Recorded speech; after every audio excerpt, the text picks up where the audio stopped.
Thank you, Mr. Chairman. St. Louis and I are here today in defense of the planet itself. My Republican colleagues convene weekly hearings to question the merits and the efficacy of strong government relations under the jurisdiction of every single federal agency.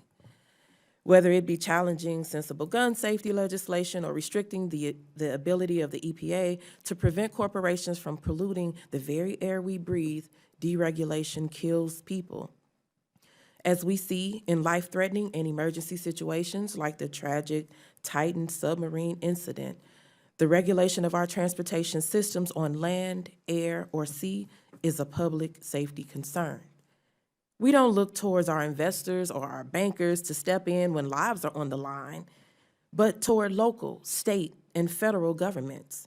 That's why we're here, to legislate and to regulate in the name of public safety. Let's remember what this hearing is really about. It's about the cars and the trucks most of us drive every day. We all agree that people need licenses to drive cars. They need license plates, inspections, seat belts, and other closely monitored regulations to protect the well-being of everyone on the road. The EPA has reported that in 2030 alone, the proposed rule to reduce emissions from fossil fuel fire power plants would, quote, prevent approximately 1,300 premature deaths and, quote, more than 300,000 cases of asthma attacks, which I previously stated. I refuse to prioritize the profits of a ruthless auto industry over our environment or the health of our communities. We have over 60 years of scientific evidence that proves historically segregated Black communities who live closer to transportation hubs like St. Louis are at higher risk of exposure to toxic air pollutants. In a groundbreaking March 2020 study published in the journal Environmental Science and Technology Letters, researchers found that in comparison with white people, Black and brown people reside near more smog and fine particulate matter from cars, from trucks, buses, and coal plants in areas that were historically redlined.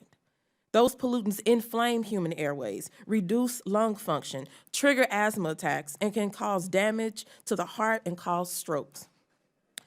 Black children, children of color, our seniors, people with disabilities, and those living outside without homes are all at risk. The implementation of these new EPA rules would be one important step towards achieving racial justice through direct climate action.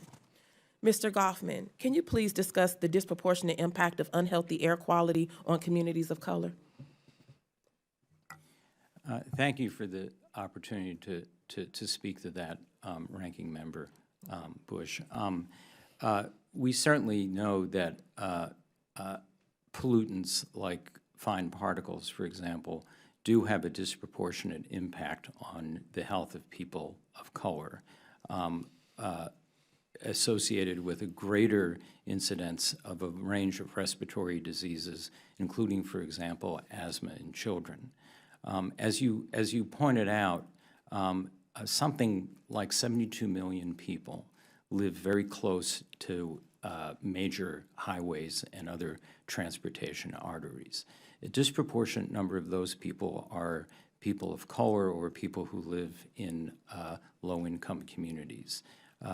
Proposals like the one that we issued in April will go, we believe, a long way to protecting those very people from a wide range of the pollutants that are associated with their disproportionate encounters with heart disease, respiratory disease, and even cancer.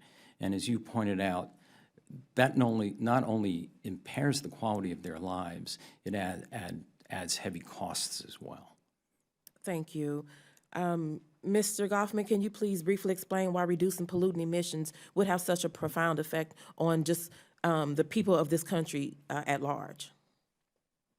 Well, the power sector rules that we issued are a good example of response to your question, because through our proposal in May to set standards for CO2 emissions, our analysis shows that the emissions reductions of NOx, SOx, fine particles, even air toxics, as well as CO2, would be spread pretty evenly across the country, so that as in the case with the car rules, everybody would benefit from those reductions and the resulting avoided illnesses and premature deaths linked to those.